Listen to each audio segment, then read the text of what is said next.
Moi! Tämä on nyt siis virallinen ränttäysvideo, koska pitää aina räntätä asioista. Mä en edes jaksa esittäytyä, jos te ette tiedä kuka mä oon, niin se on teidän menetyksenne. No, ehkä pikemminkin voittonne. Joka tapauksessa nyt mä varmaan seuraavat 5, tai no realistisemmin 2, koska mä en kuitenkaan muista tehdä näitä videoita sit enää, kun aika on kulunut. Tai siis jaksan tehdä 2 ja sitten mä kyllästyn. Anyway, niin tässä on siis ensimmäisten videoiden teemakirja, joka on tässä tälleen väärinpäin, koska niin. Tää on Marie-Laure Ryanin kirja narratiiveista virtuaalitodellisuutena, mikä tarkoittaa siis sitä, että tämä on käytännössä kirja siitä, että miten teksteihin eläydytään ja miten ne muodostaa oman maailmansa ja oman todellisuutensa. Ja tänään mä puhun tästä tämän kirjan esipuheesta ja kerron teille vähän, että mitä tässä tapahtui. Ensinnäkin tämä alkoi kertomalla siitä, miten taide oli keskiajalla sellaista, että se oli 2-ulotteista. Olette ehkä nähneet niitä kuvia, missä ihmiset on silleen, no en mä edes osaa näyttää sitä, koska mä en ole 2-ulotteinen, mutta siis oli 2-ulotteisia kuvia.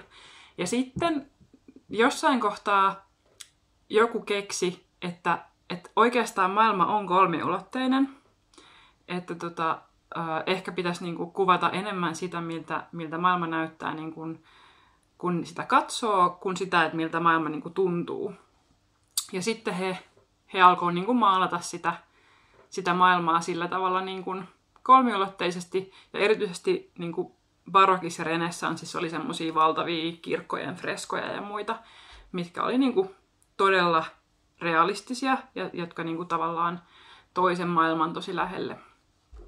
Ja sitten taas kun mentiin siitä eteenpäin, niin alettiin rikkoa sitä niinku tavallaan kuvan luomaa illuusioa todellisuudesta niin, että esimerkiksi impressionismissa se taulun niinku maalausjuttu oli niin kerroksellista, että jos sä menit lähelle sitä taulua, niin se niinku rikkoi sen kuvan siitä, että se olisi niinku semmoinen realistinen kuva, koska siinä tunki niitä maaliklönttäisiä siitä taulusta niinku tavallaan sua kohti. Ja sitten kun impressionistit kyllästyi tähän meininkiin ja tuli niinku kaikki nämä surrealismit ja muut, niin palattiinkin, esimerkiksi Picasso palasi siihen 2-ulotteiseen niinku Guernicassa, vaikka Picasso on ihan surkea. Ja sitten esimerkiksi Salvador Dali teki semmosia tosi surrealistisia töitä, mitkä myös rikkoi sitä sellaista realismin perinnettä ja ajatusta siitä, että tavallaan taiteen pitäisi kuvata maailmaa sellaisena kuin se on. Ja ne taas meni takaisin siihen, että taiteen pitää kuvata maailmaa sellaisena, miltä se tavallaan esimerkiksi tuntuu. Kirjallisuudesta ilmeni niin, että 1700-luvulla pidettiin se lukija niin kuin erillään siitä tekstistä sillä tavalla, että tavallaan sitä tekstiä katkaistiin kertomalla, että ja tässä kohtaa hyvä lukija, ajattelepa asiaa näin. Tai kannattaa muistaa, että moraalisesti tämä ei ole ehkä kauhean hyvä asia ja kaikkea tällaista. Toisaalta siihen aikaan alettiin käyttää sitä, että oli tavallaan fiktiivisiä kirjeitä esimerkiksi. Ja luoda semmoisia immersiivisen kerronnan keinoja, millä se lukija eläytyy siihen tekstiin kuvittelemalla vaikka, että hän on nyt se tekstin henkilö, joka ottaa vastaan sen hänelle osoitetun kirjeen. Ja 1800-luvulla tämä sitten entisestään korostui, kun alettiin kirjoittaa semmoisia tosi realistisia tekstejä, missä se lukija konkreettisesti sitten astuu sen hahmon kenkiin ja tuntee niitä tunteita, mitä se hahmo tuntee. Se maailma on kuvattu mahdollisimman uskottavasti ja elävästi. Ja tavallaan niin kun, tarkoituksena on se, että juuri sen realismin kautta se lukija sitten pääsee siihen sisään. Ja tämä johti myös siihen, että sitten korkeakirjallisuuden ja populaarikirjallisuuden erottelu 1800-luvulla ei ollut niin vahvaa kuin se nykyään on, koska silloin kaikki, jotka luki esimerkiksi Englannissa, niin tosi moni odotti niitä Charles Dickensin uusia kirjoja, koska ne oli niin kuin kokonaan suosittuja, koska ne oli niin immersiivisiä. Tämä jatkui vielä 1900-luvulla niin kuin joissain genreissä, jos ajattelette vaikka jotain tunteisiin vetovia jännityskirjoja tai muita, missä on tarkoituksena se, että ne hahmot niin kuin konkreettisesti aiheuttaa lukijassa tunteita ja sitä, että hän astuu siihen tarinaan. Mutta sitten samaan aikaan tuli niin kuin postmodernismi, missä pistetään kaikki tämmöiset jutut ihan palasiksi, eli rikotaan kaikkea niin kuin 4 seinää sillä tavalla, että puhutellaan suoraan lukijaa, tai kirjassa onkin joku 1 miljoonaa eri loppuratkaisua, tai Italo Calvino kirjoittaa kirjan, missä jokainen luku on eri lajityypin niin kuin kirjan ensimmäinen luku, jos Talviona matkamies siis. Ja silloin myös alettiin ajatella, että se teksti on sellaista, että sen ei ole tarkoituskaan olla immersiivistä, vaan jokainen lukija tuo siihen tekstiin oman niin kuin näkemyksensä, joten on ihan turha kirjoittaa mitään kirjaa, mikä kertoo jostakin, koska lukija tulkitsee sen ihan miten haluaa. Että jos sä vaikka luet Jane Austenin Ylpeyttä ja ennakkoluuloa ja ajattelet, että se kertoo,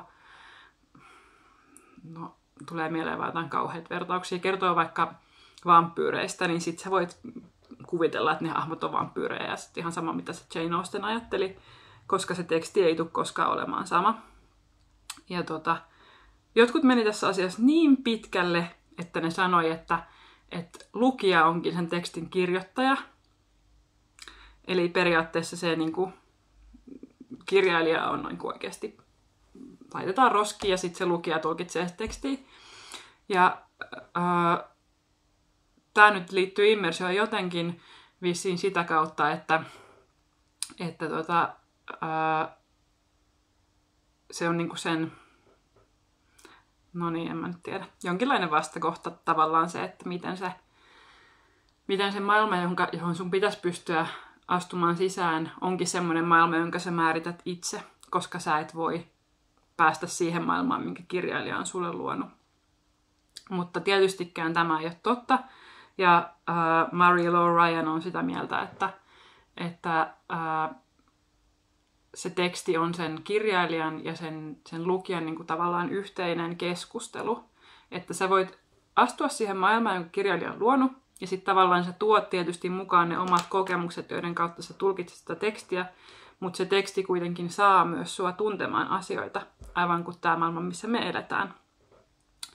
Ja nyt mä unohdin tästä räntistä monta siistiä asiaa, kuten esimerkiksi sen, että nykyaikana taiteessakin on paljon sellaisia taideteoksia, mitä sä voit kiertää ympäri ja tavallaan niin kuin tarkastella eri kulmista. Ja niin kuin kirjallisuudessakin on kaikkia sellaisia, että sä voit vaikka klikkaamalla jotain hyperlinkkiä, niin hyppää toiseen tekstiin ja sitten sieltä 3. Ja tavallaan sitä kautta se niin kuin, lukijan ja tekstin välinen suhde on oikeasti muuttunut.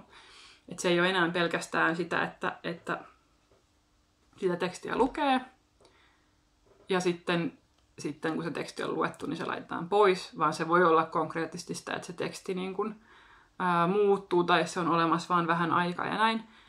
Toki tästäkin on esimerkkejä kautta historian, mutta joo, siinä oli teille ensimmäinen räntti. Se oli puolet tämän kirjan johdannosta. Opitte varmasti paljon ja ei mulla sen kummempaa. Nämä on sitten kaikki tämmöistä.